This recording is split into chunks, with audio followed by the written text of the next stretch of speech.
bago magagawa ng sisiyan. Because sometimes we want to know, but because we are also carrying wounds. Sa tao natin, ayaw ng feelings.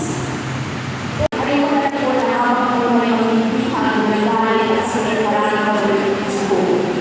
Handa, I believe strength that I survive.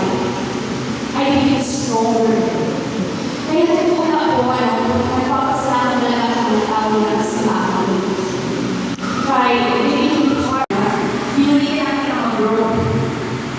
We push me to work harder. I can proudly say that I have made my dreams. This time I choose to believe. Kaya kung nasusiyan mo na yan, or nasusiyan ka, or nag-aalit ka, hindi pa lang mag-ibig na execution. Hindi pa lang mag-ibig na execution. The best thing in that situation is not to become those people who learn fully. Para makausay ng mga pagkalaan ng family. Dahil sa mga ganito pangyayari sa buhay ko, hindi ko nakakasaunawaan ang sinabi ni Jesus. Amay ko, masaya ko lang. Kasi, pag natututo tayo ng katawan, hindi lang naman yung mga tao na sakit sa atin yung pinapagalit natin. Pinapalayan natin yung mga sarili natin mula sa sakit at dahil na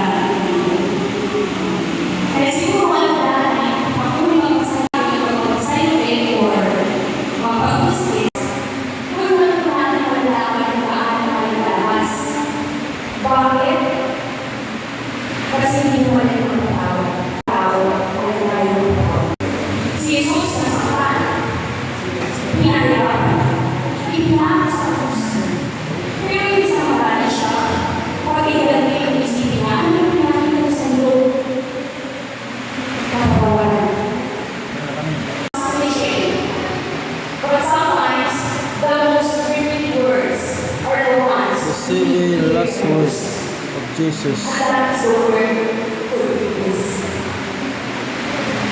Siguro yan na, hindi ang gusto ako. May mga gusto para sa mga sasalahan. Para ko